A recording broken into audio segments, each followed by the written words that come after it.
तुमको देखा तो ये ख्याल आया। ये गाना जिस एक्टर पर फिल्माया गया है उनकी गिनती बॉलीवुड के मंझे हुए कलाकार के तौर पर की जाती है। इस कलाकार ने पहले थिएटर में जगह बनाई और फिर फिल्मों में।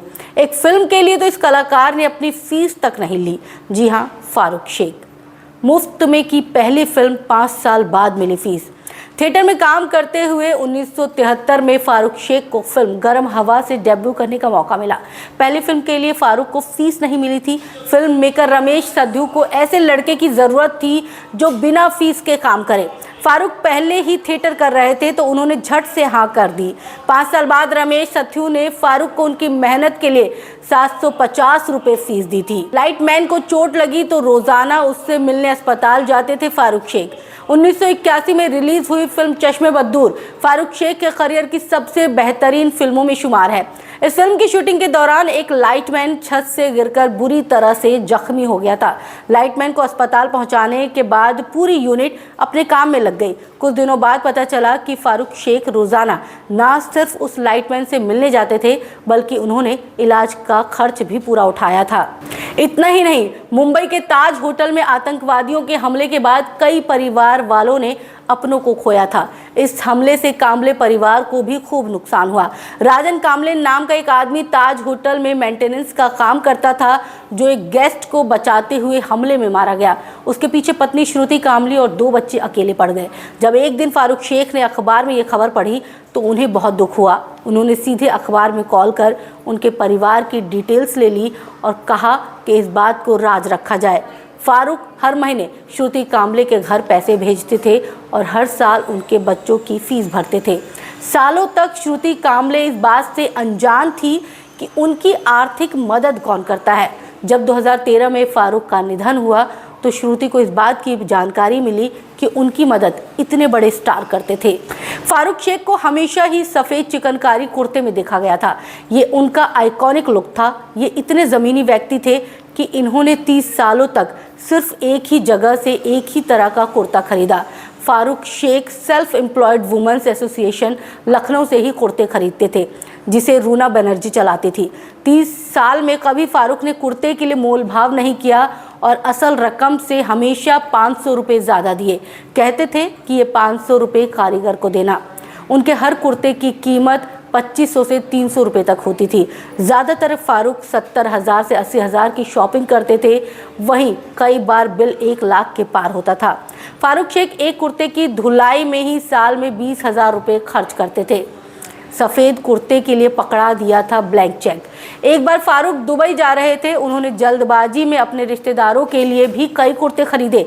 उन्हें निकलने में देर हो रही थी तो उन्होंने जेब से ब्लैंक चेक निकाला और रूना जी को पकड़ा दिया। कहा, जो रकम हो भर लो। रूना जी ने कहा कि अगर मैं ज़्यादा रकम भर लूँ तो। फारूक ने हंसते हुए जवाब दिया, ऊपर जवाब देना पड़ेगा रूना जी। फ्लाइट पर पैसेंजर पर गिरा दी थी एक डिब्बा दही। फारूक शेख खाने पीने के बड़े शौकीन थे। वो जब भी कोलकाता जाते तो वहाँ की मशहूर मिष्टी दोई फिल्म डायरेक्टर साईं परांजपे के लिए लेकर आते। एक बार फारूक फ्लाइट से मुंबई लौट रहे थे। उन्होंने दही से भरा कंटेनर लगेज बॉक्स में डाल दिया, लेकिन ना जाने कैसे वो डिब्बा खुल गया और सारा दही नीचे बैठे पैसेंजर पर आ गिरा। पैसेंजर गुस्सा तो हुआ लेकिन फारूक ने माफ़ी मांग ली और मामला संभाल लिया। फारूक शेख मिलने पहुंचे तो दीप्ति नवल पर लगे भद्दे आरोप। 1981 के फिल्म चश्मे बद्दूर में फारूक शेख और दीप्ति नवल की जोड़ी पहली बार नजर आई। इनकी जोड़ी को खूब पसंद किया गया जो 9 फिल्मों में दिखी। दोनों ऑन स्क्रीन के अलावा ऑफ स्क्रीन भी अच्छे दोस्त रहे। जब चश्मे बद्दूर फिल्म रिलीज़ हुई तो 2013 में कुछ मीडिया कर्मी दीप्ति के घर इंटरव्यू लेने पहुंचे। वहीं फारूक शेख भी मौजूद थे। लगातार दीप्ति के घर लोग जाते देखते कि उनकी सोसाइटी के लोग भड़क गए। लोगों ने भीड़ देखकर आपत्ति जताई और कहा कि सोसाइटी में ये नाटक नहीं होगा। अगले ही दिन अखबारों में खबर छपी कि दीप्ति अपने घर में वेश्यावृत्ति करती हैं और लोगों का आना जाना लगा रहता है। दीप्ति खबर पढ़कर खूब भड़की। उन्होंने ये खबर छापने वालों के खिलाफ कानूनी कार्रवाई भी की थी। कॉलेज के दिनों में हुआ था प्यार। 9 साल डेटिंग करने के बाद फिर उन्होंने शादी की। फारूक शेख ने सेंट जेवियर कॉलेज से पढ़ाई की। उनकी मुलाकात कॉलेज के दिनों में रूपा जैन से हुई और दोनों को एक दूसरे से प्यार हो गया। दोनों करीब 9 सालों तक रिलेशनशिप में रहे। दोनों के दोस्त और परिवार वाले भी इस रिश्ते से वाकिफ थे। फारूक शेख के परिवार को तो रिश्ते से ऐतराज़ नहीं था, लेकिन रूपा के घर वाले फारूक की कमाई को लेकर चिंतित रहते थे, क्योंकि वो उन दिनों सिर्फ थिएटर से ही मामूली कमाई किया करते थे। रूपा से शादी करने से पहले फारूक ने खुद को बतौर एक्टर स्थापित किया, जिसके बाद दोनों के परिवार वालों ने राजी खुशी उनकी शादी करवाई। इस शादी से फारूक को 2 बेटियां सना और शाइस्ता है। फारूक शेख और शबाना आज़मी कॉलेज के दिनों से दोस्त थे।